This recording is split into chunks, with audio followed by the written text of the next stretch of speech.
My name is Walter Hensley. I'm 76 years old, a widower, and a former U.S. Navy veteran who spent most of his life believing that family comes first. For 6 years, I lived alone in the outskirts of Kerrville, Texas, after losing my beloved wife, Margaret, to cancer. The small ranch house we'd shared for 30 years felt too big, without her laughter echoing through the rooms. But it was home. It held our memories, our dreams, and everything we'd built together. I've always been a man of few words, proud of my independence. During my time in the Navy, I learned that actions speak louder than words, and that sometimes the most powerful statement you can make is through silence. But age has a way of humbling even the strongest among us.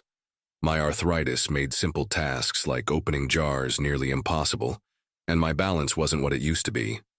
The stairs to the second floor became a daily challenge, and I found myself depending more and more on the kindness of my 2 adult children, Darren and Melissa.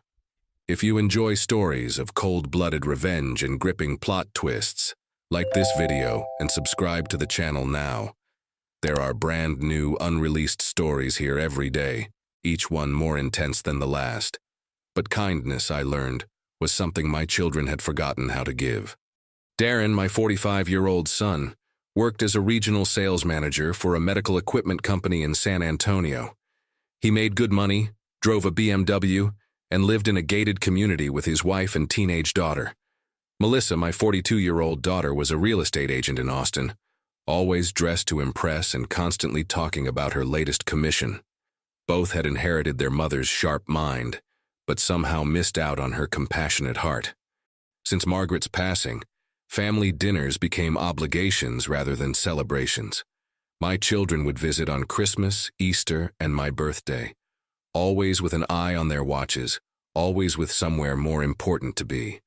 Their conversations were filled with subtle suggestions about my declining condition and not so subtle hints about how I should consider my options for the future. The breaking point came last spring during one of their rare visits. I'd prepared Margaret's famous pot roast, the one recipe I'd mastered after her death, hoping to recreate some warmth in our family gatherings. But instead of enjoying the meal, Melissa spent the entire dinner scrolling through her phone, showing me listings for senior living communities in the area. "Dad, you're getting confused more often," she said, not even looking up from her screen. "Last week you called me 3 times asking if I'd heard from Mom. You know she's been gone for 6 years, right?" I remember setting down my fork, feeling the familiar ache in my chest. "I know exactly how long she's been gone, Melissa. I was asking if you'd heard from your mother-in-law about Thanksgiving plans." Darren jumped in with his usual bluntness. "The point is, Dad, you're not as sharp as you used to be. These senior places have nurses, activities, people your own age. You wouldn't be so isolated." "Isolated?" I asked quietly. "You know what I mean," Darren continued. "It would be more practical for everyone involved, and you wouldn't have to worry about maintaining this big house or what happens if you fall down those stairs." The conversation continued for another 20 minutes, with my children painting a picture of inevitable decline and presenting assisted living as the only reasonable solution. They spoke about me as if I wasn't sitting right there, discussing my future like I was already mentally incompetent. I listened to every word, and I remembered every detail. What they didn't know was that I'd been keeping a small notebook, documenting each visit, each conversation, each moment of dismissal. Margaret had always said I had a sharp memory, and military training had taught me the importance of maintaining accurate records. I wrote down dates, times, and exact quotes. Not because I was planning anything specific, but because something deep inside told me that someday these details might matter. That night, after they left, I sat in my recliner looking at the family photos on the mantel. Pictures of birthday parties, graduations, holidays, all the moments when we'd been happy. I wondered when exactly my children had stopped seeing me as their father and started seeing me as a burden to be managed. I was about to find out just how much of a burden they really considered me to be. 3 weeks after that dinner, everything changed. I was sitting on my front porch, watching the Texas sun set over the hill country. when the mail carrier handed me an official envelope bearing the seal of the Department of Veterans Affairs. My hands trembled slightly as I opened it, not from age, but from anticipation. I'd been waiting for this letter for almost 3 years. The VA's investigation into toxic exposure during my naval service had finally concluded. Agent Orange, chemical contamination, years of breathing in substances that the military later admitted were harmful to personnel. The compensation settlement was substantial, $290,000 in a lump sum, plus a permanent increase to my monthly military pension that would boost it from $1,700 to $3,200 per month. It was more money than I'd ever imagined having at this stage of my life. But instead of calling my children immediately to share the news, I made a decision that would change everything. I wanted to test something. I wanted to see if there was any genuine love left in my family relationships, or if their recent behavior was truly indicative of their feelings toward me. I folded the letter carefully and placed it in my bedroom safe, right next to Margaret's jewelry and our important documents. Then I sat down and made a plan. The Weather Channel had been tracking a severe storm system moving through East Texas, with predictions of heavy rainfall and potential flooding in the hill country region. Kerrville sits in a valley, and our neighborhood had experienced minor flooding before, though nothing truly dangerous.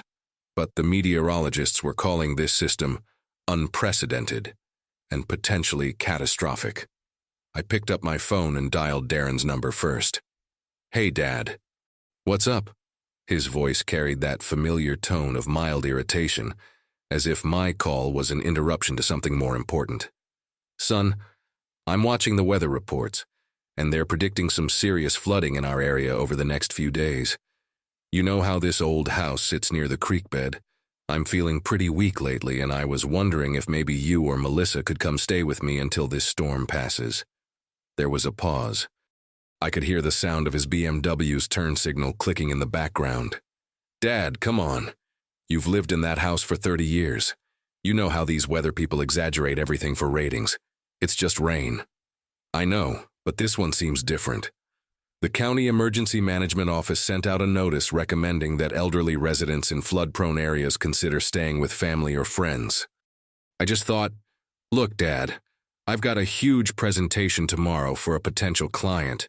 Sarah's got her hands full with Emma's soccer tournament this weekend, and honestly, you're probably safer in that house than driving around in this weather.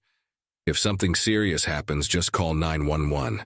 That's what emergency services are for." I thanked him quietly and hung up. Then I dialed Melissa. "Daddy, hi. I'm actually showing a property right now. Can I call you back?" "It's about the storm warning, sweetheart. The Weather Service is predicting severe flooding, and I was hoping one of you kids might be able to come stay with me for a day or two." "Oh, that. Yeah, I saw something on Facebook about it. Dad, you're being dramatic. Remember Hurricane Harvey? Everyone thought Houston was going to wash away and most of the city was fine. You've got your landline, your cell phone, and Mrs. Rodriguez next door if you need anything. I've got 3 showings tomorrow and a closing on Friday. This is my biggest commission month ever. I understand you're busy, but Dad, you're tougher than you think. You survived Vietnam. You can handle a little Texas thunderstorm. Besides, isn't this exactly why we've been talking about senior living communities?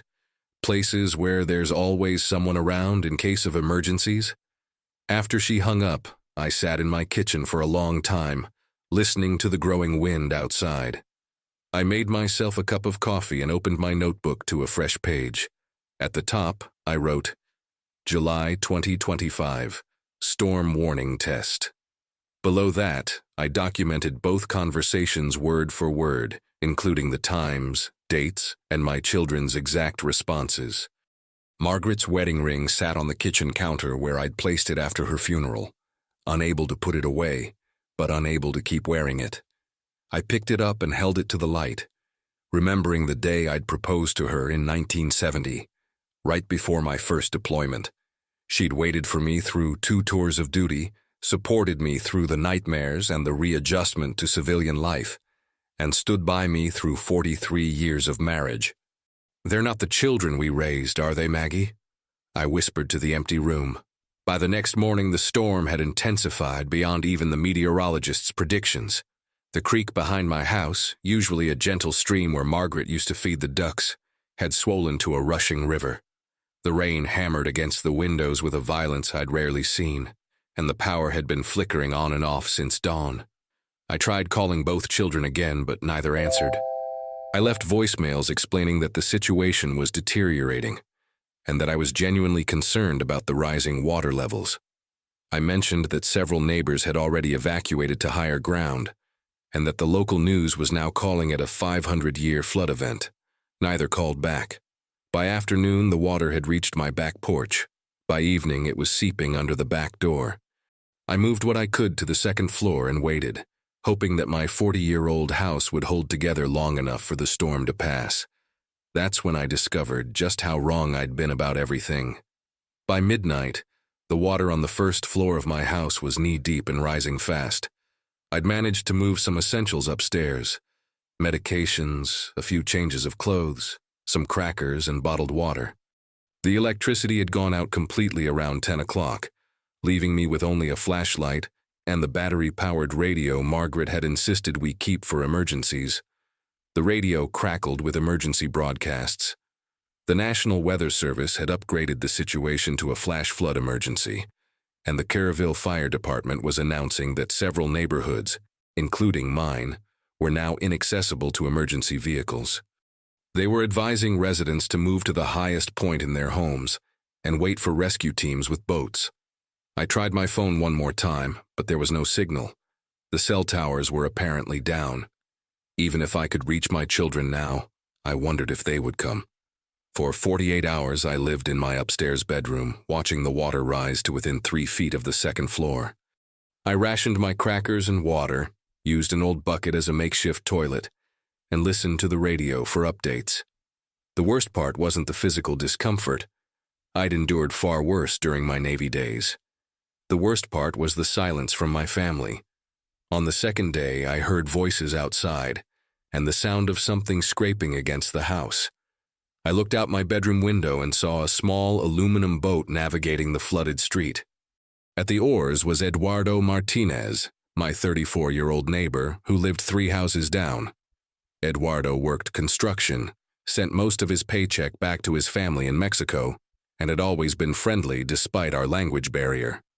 "Mr. Walter," he called out in heavily accented English. "You okay? You need help?" I opened the window and called back, "Eduardo, the water's too high, it's not safe." No, I come get you. Is dangerous here." Eduardo had somehow acquired a canoe and was paddling through water that was moving fast enough to carry away cars. He'd already rescued 2 other elderly neighbors, he explained in broken English mixed with Spanish, and wasn't leaving anyone behind. Getting me out of that house was like a military operation. Eduardo tied his canoe to my front porch and helped me climb out the second-story window. My arthritis made every movement painful, but his strong hands and patient encouragement got me safely into the boat. As we paddled away from my home of 30 years, I watched the water swallow the first floor completely. Eduardo took me to the Red Cross shelter at the Kerrville High School, where volunteers had set up cots, hot meals, and a communication center for displaced residents. The shelter was packed with families, elderly people, and anyone else who'd lost their homes to the flood. Eduardo made sure I had a bed, helped me register with the Red Cross, and even brought me a cup of coffee and a ham sandwich. "You have family?" he asked, sitting beside me on the cot. "2 children, I replied. "But they live far away." Eduardo nodded, understanding. "My family in Mexico is hard when family not close." What Eduardo didn't know was that my children lived less than 2 hours away. They just didn't care enough to check on me. The Red Cross volunteers helped me contact Darren and Melissa through their emergency communication system. I left messages with both of them, explaining that I was safe, but that my house was completely flooded, and I was staying at the emergency shelter. I asked them to call the shelter's main number when they got the messages. 3 days passed, no calls. On the 4th day, a local TV news crew came to the shelter to interview flood survivors. They were doing a human interest story about community members helping each other during the disaster. The reporter, A young woman named Jennifer Collins from KSAT San Antonio interviewed several people, including Eduardo and me. "This is Walter Hensley," she said to the camera, "a 76-year-old Navy veteran who was rescued from his flooded home by his neighbor Eduardo Martinez. Mr. Hensley, can you tell us about your experience?" I kept my comments brief and focused on Eduardo's heroism, rather than my own situation. But the story aired that evening on the San Antonio News, and apparently, someone my children knew saw it. Darren and Melissa showed up at the shelter the next morning, full of apologies and explanations. They rushed through the door of the gymnasium with tears in their eyes and dramatic expressions of concern. "Dad, oh my God, we had no idea it was this serious." Melissa grabbed my hands, her perfectly manicured nails digging into my skin. "We tried calling you, but the phones were down. We drove here as soon as we heard." Darren was equally theatrical. "We saw you on the news last night. Dad, why didn't you tell us how bad it was? We would have come immediately." I looked at both of them calmly. "I did tell you. I called both of you before the storm hit. I called again when the flooding started. I left messages at the shelter asking you to call. But Dad, you know how unreliable cell service can be during storms," Melissa said quickly, "and we were dealing with power outages too." "The shelter has landlines," I replied quietly, "and the messages I left were 3 days ago." They exchanged a look that I recognized. It was the same look they'd given each other during the assisted living conversation, the look that said they needed to get their story straight. "The important thing is that you're safe," Darren said, changing the subject. "We're here now, and we're going to take care of everything. You can't stay in this shelter. You'll come home with one of us until we figure out what to do about your house." "Actually," I said, standing up from my cot, "I've already made arrangements." For the first time since they'd arrived, both of my children looked genuinely surprised. "What kind of arrangements?" Melissa asked. "I've decided to relocate to Austin. I've spoken with a real estate agent about finding a suitable place, and I'll be hiring a full-time caregiver to help me transition to a new living situation." This was partially true. I had spoken with a real estate agent, but not for the reasons they assumed. "Dad, that's great," Darren said, though his enthusiasm seemed forced. "But wouldn't it make more sense to stay with family while you're making these big decisions? I mean, you've been through a traumatic experience." "You're absolutely right," I replied. "I have been through a traumatic experience, and it's taught me exactly who I can count on when things get difficult." I gestured toward Eduardo, who was helping an elderly woman with her medication across the room. "That man risked his life to save mine. He didn't ask what was in it for him. He didn't check his schedule first. He just acted." My children followed my gaze and for the first time seemed to actually notice the man who had rescued their father. "We should thank him," Melissa said weakly. "Yes," I agreed. "We should." But I could see in their eyes that they were already calculating the financial implications of my newfound independence and my plans to move to Austin. What they didn't know was that I was calculating too. 2 weeks later, I was settled into a beautiful single-story house in South Austin, complete with wheelchair accessibility features and a spare bedroom for my live-in caregiver, Clara Hayes. Clara was a 58-year-old former nurse who had cared for her own elderly parents before they passed.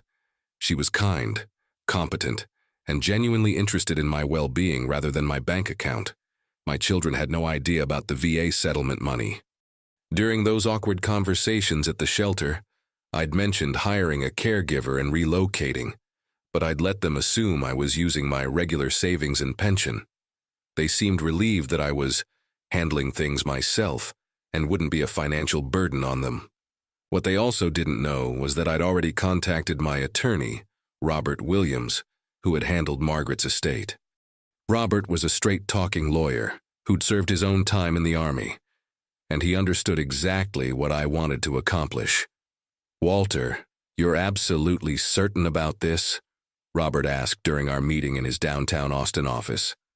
"Once we execute these documents, there's no going back. I've never been more certain of anything in my life," I replied, signing the new will and trust documents.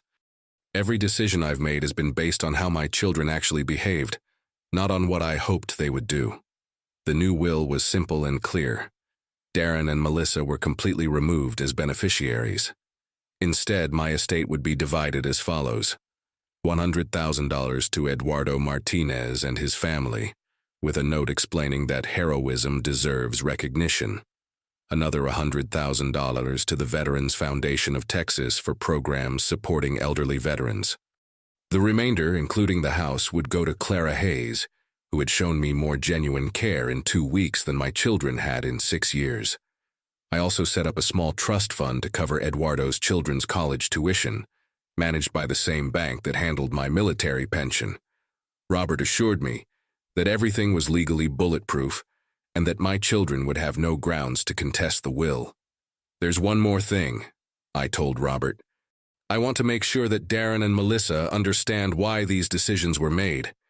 When the time comes, I want them to receive copies of my notebook documenting their behavior, along with a letter explaining my reasoning."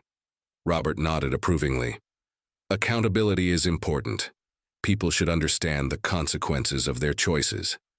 Over the following months, I settled into my new life.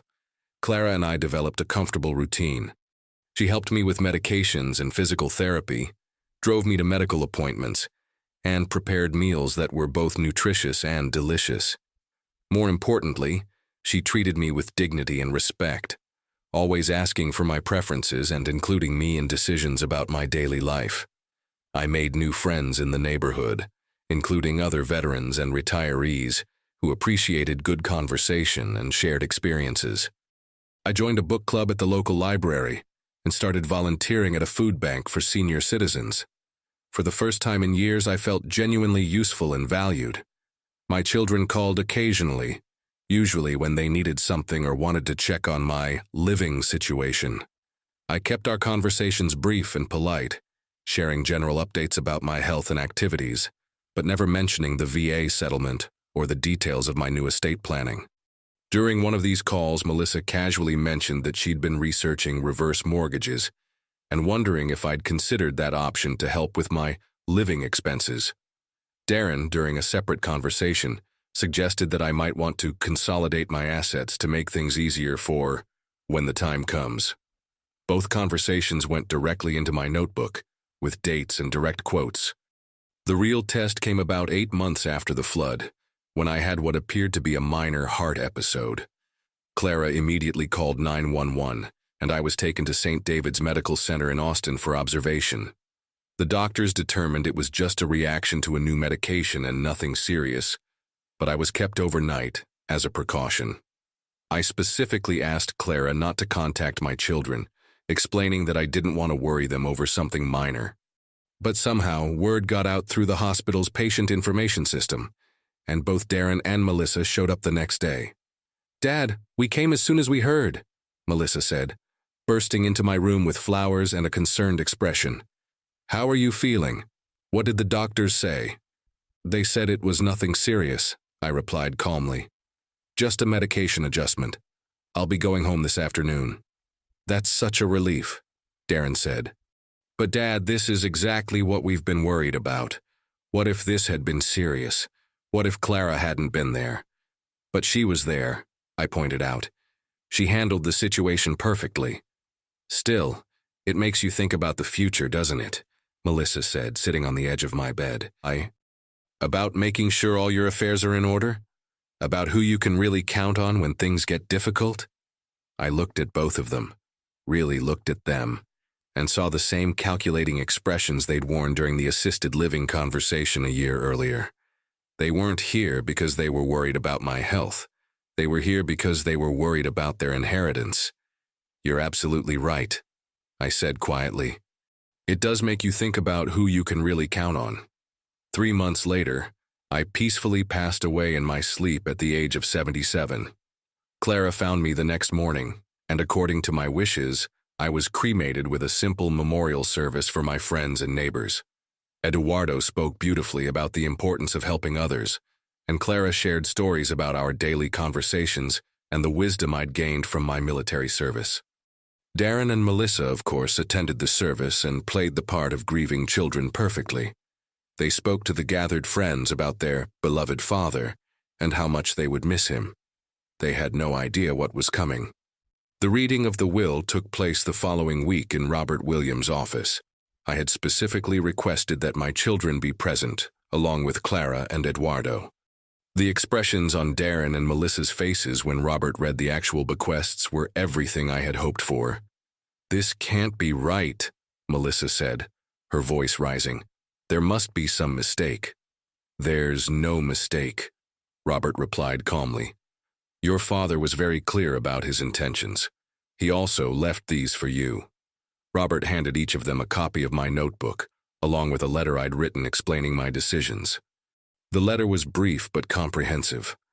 "To my children, Darren and Melissa, the decisions reflected in this will are based entirely on your own choices and behavior. When I needed you most, you were too busy with your own lives to help.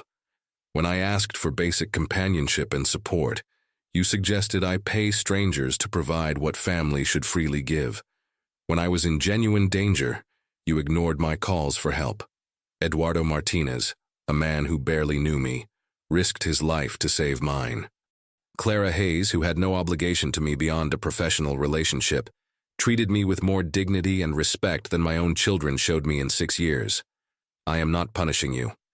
I am simply ensuring that my legacy goes to people who demonstrated the values that matter most: compassion, loyalty, and genuine care for others. You both have successful careers and comfortable lives. You will be fine without an inheritance. My money will do more good in the hands of people who understand what it means to truly care for others." The room was silent for several minutes after Robert finished reading. Eduardo looked uncomfortable, clearly not expecting such a substantial gift. Clara was crying softly, overwhelmed by the recognition of her dedication. Darren was the first to speak. "We can contest this. Dad wasn't thinking clearly after the flood. He was traumatized, probably suffering from PTSD or depression." "You're welcome to try," Robert said matter-of-factly. "But I should mention that your father underwent a complete psychological evaluation as part of his estate planning process. He was found to be completely competent and clear-thinking. There's also extensive documentation of his reasoning, including recorded conversations with me discussing his decisions. Any legal challenge would likely be unsuccessful and expensive. As I had hoped, my children eventually accepted the reality of the situation. They couldn't contest what they couldn't disprove, and they couldn't disprove the documented evidence of their own behavior. Eduardo used his inheritance to start his own construction business and moved his family to Austin, where his children excelled in school and eventually attended college on full scholarships. Clara continued working as a caregiver for other elderly clients, using her financial security to be selective about the families she worked with, ensuring she could provide the best possible care. My story became something of a legend in the veteran community around Austin, not as a tale of revenge, but as a reminder that actions have consequences, and that sometimes the most profound statement you can make is through the choices you make about who deserves your trust and resources. The flood that nearly killed me ended up saving my life in ways I never expected. It showed me who I could count on when everything else was stripped away, and in the end, that knowledge was worth more than any inheritance I could have left behind. If you enjoyed this story, please like this video and leave a comment telling me what you thought. And if you're not already subscribed to the channel, please subscribe and hit the notification bell to receive alerts for new stories like this one. Thank you for watching, and I'll see you in the next one.